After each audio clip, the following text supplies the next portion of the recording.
War has always been a part of human history, but no nation in modern times has been involved in as many conflicts, across as many regions, as the United States. From its very birth, America was shaped by war, built through it, tested by it, and ultimately defined by it. But here's the question most people never ask. How did one nation go from fighting for its own survival to fighting wars across the entire world? This is not just a story of battles and victories. This is the complete history of every war the United States has ever fought. Wars that expanded its borders, wars that shaped its identity, and wars that projected its power far beyond its own land. Because behind every conflict lies a deeper reason, a strategy, a decision, a moment that changed everything. It all began with a rebellion against one of the most powerful empires in history, the British Empire. At that time, America wasn't even a country. It was a collection of weak colonies, divided and controlled. But something changed. Resistance turned into revolution, and revolution turned into war. The American Revolutionary War was not just the first war fought by the United States. It was the war that created it. And against all odds, it was a victory. But that victory was only the beginning. As the United States began to grow, so did its conflicts. Wars were fought not just for independence, but for expansion. Land became power, and power required control. From battles against Native American tribes to conflicts with neighboring nations, America expanded rapidly, often through force. One of the most significant of these was the Mexican-American War, which dramatically increased U.S. territory and shaped the map we see today. But the most dangerous war America ever fought was against itself. The American Civil War was a conflict that nearly destroyed the nation from within. It was not about foreign enemies. It was about identity, division, and the future of the country. And when it ended, the United States emerged stronger, but forever changed. Then came the moment when America stepped beyond its borders. The Spanish-American War marked the beginning of a new era, one where the United States was no longer just a nation, but an emerging global power. And, from that point on, the scale of its wars would never be the same again. The 20th century would push America into conflicts that would shape the entire world. From the trenches of World War I to the global devastation of World War II, the United States became a decisive force in determining the outcome of wars that affected millions of lives. And when those wars ended, America didn't just return home. It stayed at the center of global power. But the wars didn't stop. They changed. The Cold War introduced a new kind of conflict. One fought not always with bullets, but with influence, ideology, and control. The United States found itself involved in distant battles, like the Korean War and the Vietnam War, where victory was not always clear. And the cost was often heavy. And in the modern era, the battlefield expanded even further. From the deserts of the Middle East to the mountains of Afghanistan, wars like the war in Afghanistan and the Iraq War showed that even the most powerful nation in the world faces challenges that cannot be solved easily. So what does this history really tell us? Is it a story of defense or dominance, of survival or strategy, of freedom or control? Because when you look at every war the United States has ever fought, you begin to see a pattern, one that goes far beyond simple battles. A pattern of growth, power, and global influence that continues to shape the world even today. And as we dive deeper into this story, you'll discover not just the wars themselves, but the reasons behind them, the consequences they created, and the truth about how one nation became one of the most powerful forces in human history. Before the United States could project power across the world, it had to survive, stabilize, and expand within its own borders. The early decades after independence were anything but peaceful. The young nation was surrounded by uncertainty, limited resources, internal disagreements, and external threats that could easily have ended the American experiment before it truly began. Even after the victory in the American Revolutionary War, tensions with global powers did not disappear. In fact, they evolved. One of the earliest signs of this came with the Quasi-War, an undeclared naval conflict with France that tested America's ability to defend its interests on the seas.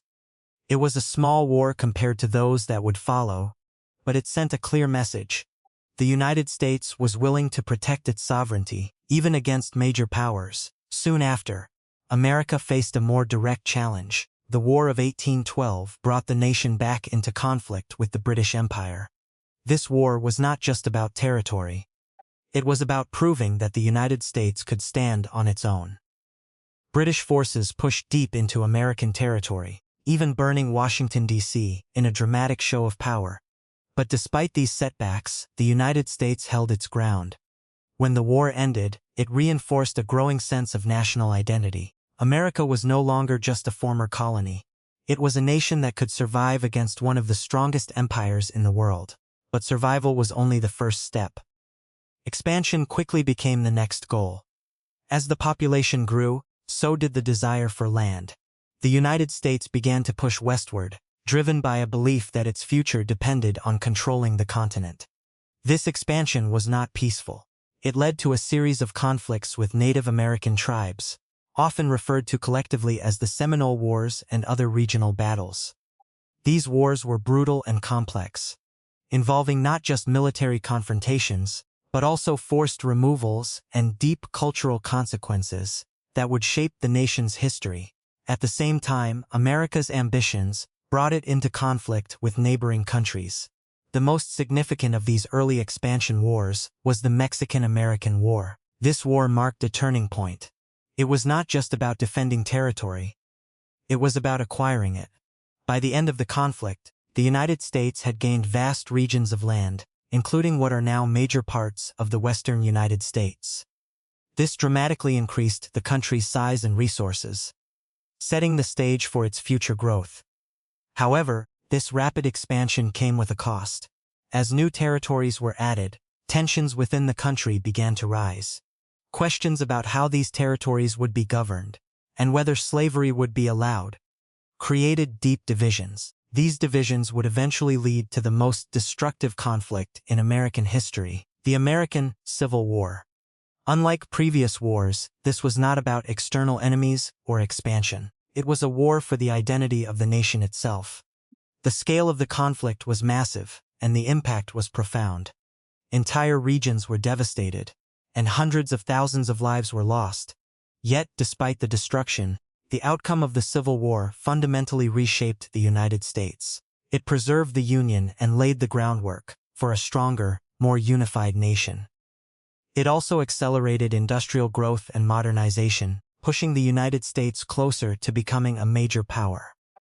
By the end of this period, America had transformed from a vulnerable new country into a rapidly expanding nation with increasing influence. But as its borders stabilized and its internal conflicts settled, a new question began to emerge. What comes next for a nation that has conquered its own continent? The answer would lead the United States beyond its borders and into a new era of global conflict. By the end of the 19th century, the United States had completed its transformation from a fragile nation into a powerful, expanding force across North America. But with its continental ambitions largely fulfilled, a new question began to dominate American thinking. What role would it play on the global stage? For decades, the United States had focused inward, building its economy, strengthening its institutions, and expanding its territory. Now, it began to look outward. And that shift would change everything. The turning point came with the Spanish-American War. What began as a conflict over Cuba quickly evolved into a defining moment in American history. In a matter of months, the United States defeated Spain, a declining but still significant imperial power. The outcome of this war was not just a victory. It was a transformation. The United States gained control of territories far beyond its mainland, including Puerto Rico, Guam, and the Philippines. For the first time, America had overseas possessions, marking its entry into the world of global empires. It was no longer just a nation defending its borders. It was becoming a power that could project influence across oceans. With this new status came new responsibilities and new challenges. Managing distant territories required a stronger military, a more organized government, and a deeper understanding of international politics. The United States began to invest heavily in its navy, recognizing that control of the seas was essential for maintaining global influence. Trade routes expanded, diplomatic relationships grew more complex, and American power began to extend into regions it had never touched before. Then came the first global conflict that would test this new role: the outbreak of World War I. Initially, the United States chose to remain neutral, observing as Europe descended into a devastating war. But as the conflict dragged on and its effects spread, America made the critical decision to enter the war. When it did, the impact was immediate. Fresh American troops, combined with the nation's industrial strength, helped shift the balance. The war ended with the defeat of the Central Powers, and the United States emerged as a key player in shaping the post-war world. However, the period that followed was far from stable. While the United States experienced economic growth during the 1920s, underlying weaknesses soon led to one of the most severe economic crises in history: the Great Depression. This moment tested the resilience of the nation, forcing it to adapt and rebuild under immense pressure. For a time, it seemed as though America's rise might slow down. But instead, it prepared the country for an even greater challenge. That challenge arrived with the outbreak of World War II. This conflict would become the most destructive war in human history, involving nations from across the globe. Once again, the United States initially stayed out of direct involvement. But everything changed with the attack on Pearl Harbor. In a single moment, the nation was pulled into the war, and its response would reshape the course of history. The United States mobilized on an unprecedented scale. Factories were converted to produce weapons, vehicles, and supplies. Millions of soldiers were trained and deployed across multiple fronts. American forces fought in Europe, Africa, and the Pacific, playing a decisive role in defeating both Nazi Germany and Imperial Japan. The scale of American involvement was enormous, not just in terms of military power, but also economic and industrial strength. When the war finally ended, the world was left in ruins. Entire regions were devastated, economies were shattered, and traditional powers were weakened. In the midst of this destruction, one nation stood stronger than ever: the United States. It had not only contributed to victory, but it had emerged with its infrastructure intact and its influence expanded. Economically, it was dominant. Militarily, it was unmatched. Politically, it was positioned at the center of global decision-making. This moment marked the true beginning of the United States as a global superpower. But it also marked the beginning of a new kind of conflict. One that would not be fought on traditional battlefields alone, but across ideologies, alliances, and influence. The world was about to enter a new era, and the United States would be at the center of it. After the end of World War II, the world did not return to peace. It entered a new kind of conflict, one defined not by open battles between great powers, but by tension, rivalry, and constant uncertainty. Two nations emerged as dominant forces, each representing a completely different vision for the future. On one side was the United States, promoting democracy, capitalism, and global trade. On the other side was the Soviet Union, built on communism, centralized control, and ideological expansion. This rivalry would become known as the Cold War, a conflict that would shape nearly every major event in the second half of the 20th century. Unlike previous wars, the Cold War was rarely fought directly between these two superpowers. Instead, it spread across the world through proxy wars, political influence, and strategic alliances. The United States understood that maintaining its position required more than just military strength. It needed allies. This led to the formation of powerful coalitions like NATO, which brought together multiple nations under a shared defense system. Through these alliances, America extended its influence far beyond its own borders, creating a global network of support. But the Cold War was also defined by fear, especially the fear of nuclear war. Both the United States and the Soviet Union rapidly developed massive nuclear arsenals. The possibility of total destruction became a constant threat, leading to a tense balance known as mutually assured destruction. It was a situation where neither side could risk a direct war because the consequences would be catastrophic for the entire world. This balance kept the peace, but only on the surface. Beneath that surface, conflicts continued to erupt. One of the first major proxy wars was the Korean War. The United States, along with its allies, intervened to stop the spread of communism in the Korean peninsula. The war was intense and costly, ending without a clear resolution, but it demonstrated America's willingness to engage in distant conflicts to protect its interests. Soon after, another and even more complex conflict began. The Vietnam War. This war would become one of the most controversial in American history. Fought in dense jungles against an enemy that used unconventional tactics, it challenged the limits of U.S. military power. Despite years of fighting and heavy losses, the outcome was far from a clear victory. At home, the war sparked protests and deep divisions within American society, raising questions about the cost of global intervention and the true nature of power. At the same time, the Cold War extended into areas beyond traditional warfare. Intelligence agencies played a major role, carrying out covert operations across the globe. Governments were influenced, regimes were supported or destabilized, and decisions were often made in secrecy. The United States learned how to shape global events without always engaging in direct conflict. This form of influence, subtle, strategic, and often hidden, became one of its most powerful tools. Another arena of competition was space. The race to reach space became a symbol of technological and ideological superiority.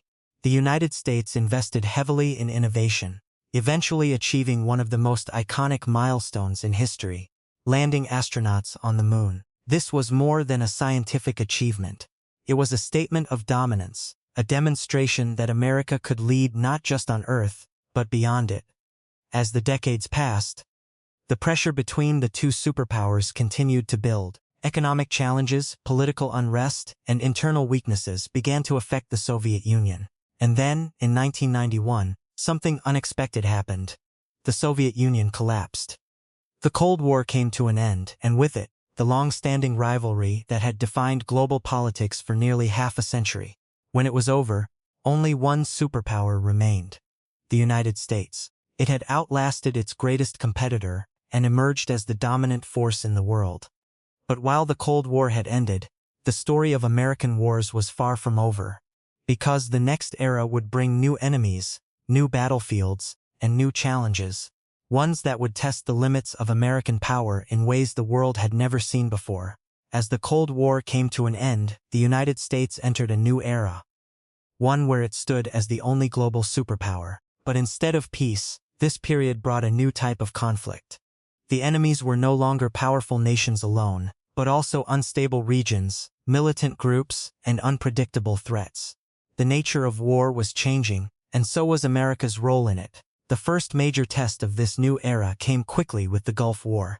When Iraq invaded Kuwait, the United States led a massive international coalition to push Iraqi forces back. The war was fast, highly coordinated, and technologically advanced. Within weeks, the coalition achieved its objective.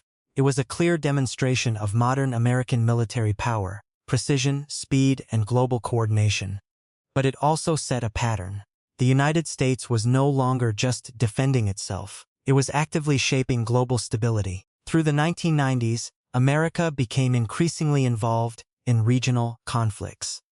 It intervened in places like Somalia and the Balkans, not always through full-scale wars, but through targeted military actions and peacekeeping missions. These conflicts were complex, often involving humanitarian crises and political instability. They showed that modern warfare was no longer simple.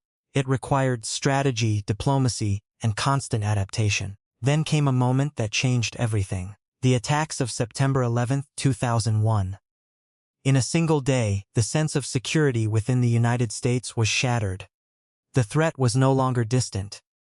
It was immediate and deeply personal. In response, the United States launched a global campaign known as the War on Terror. Its first major operation was the war in Afghanistan. The goal was clear: dismantle terrorist networks and remove the Taliban from power. But what began as a fast military operation turned into a long and difficult conflict.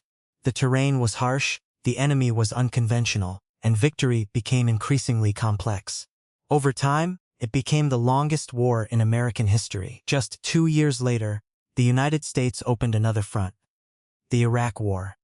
This war was based on the belief that Iraq possessed weapons of mass destruction and posed a global threat. The initial invasion was swift, and the government was quickly overthrown.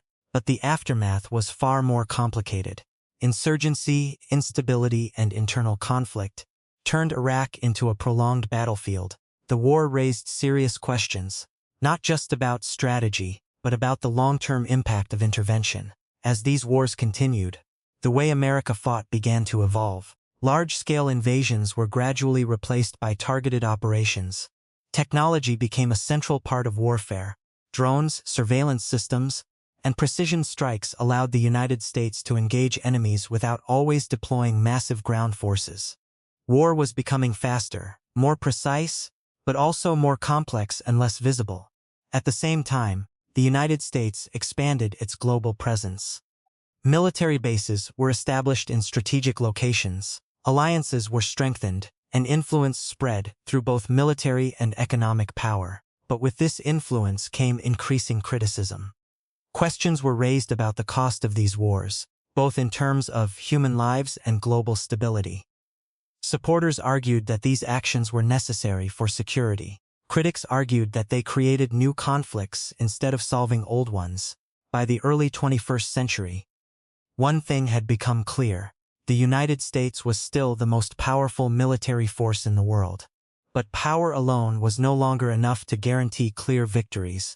The battlefield had changed, the enemies had changed, and the definition of war itself had evolved. And as these modern conflicts continued, a new question began to rise. After fighting so many wars across so many regions, what is the true cost of power? When you step back and look at the complete history of every war the United States has ever fought, something deeper begins to emerge. It is no longer just a list of battles, dates, and victories. It becomes a pattern. A pattern that connects the earliest days of the nation to the modern conflicts of today.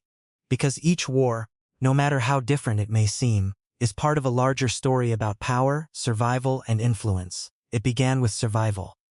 In the American Revolutionary War, the United States fought simply to exist. Without that victory, there would be no nation. Every decision was driven by necessity, every battle by the need for independence. But once survival was secured, the focus shifted. Wars were no longer just about existence. They became about expansion. Conflicts like the Mexican-American War were not fought to defend the nation, but to grow it, to extend its borders and increase its power. Then came a different kind of war, one that turned inward. The American Civil War was not about land or external threats, but about identity. It forced the United States to confront its own divisions and redefine what it stood for. When it ended, the country was stronger, more unified, and more prepared to take on a larger role in the world. And that role quickly expanded. With the Spanish-American War, the United States stepped beyond its borders and into global affairs. From that point forward, its wars were no longer limited to North America. They became global. In World War I and World War II, the United States was not just fighting for itself. It was shaping the outcome of conflicts that determined the future of the entire world. After World War II, the nature of war changed once again. The rivalry with the Soviet Union introduced a period where direct conflict between major powers became too dangerous. Instead, wars were fought indirectly. The United States became involved in distant conflicts like the Korean War and the Vietnam War, where the goal was not just victory, but influence, stopping the spread of opposing ideologies and maintaining global balance. In the modern era, the pattern evolved yet again. Wars became less about clear enemies and more about complex threats. Conflicts like the war in Afghanistan and the Iraq War showed that even the most powerful nation in the world cannot always achieve quick or simple victories. The battlefield is no longer just physical. It is political, economic, and technological. So what does this pattern really tell us? It tells us that the wars of the United States were never random. They followed a progression, from survival to expansion to global influence, and finally, to maintaining power in a complex and changing world. Each stage built on the one before it, shaping the nation into what it is today. But it also raises an important question. After fighting so many wars across centuries, after becoming one of the most powerful forces in human history, what comes next? Because history shows us that power is never permanent. Every great power faces new challenges, new rivals, and new realities. The United States is no exception. The world is changing, new nations are rising, technology is redefining conflict, and the future is uncertain. The story of every war the United States has ever fought is not just a story about the past. It is a story that is still being written. And the next chapter may be the most important one of all. And now, after seeing every war the United States has ever fought, the real question is not just about the past, it's about the future. What do you think? Was all of this about defense or dominance? Because history doesn't just belong to governments or leaders. It belongs to people who understand it. So if this video changed the way you see the world, make sure you don't stop here. Subscribe to the channel, because the next story might be even more important than this one. And tell me in the comments, do you think the United States will remain the most powerful country in the world? Or is a new power about to rise?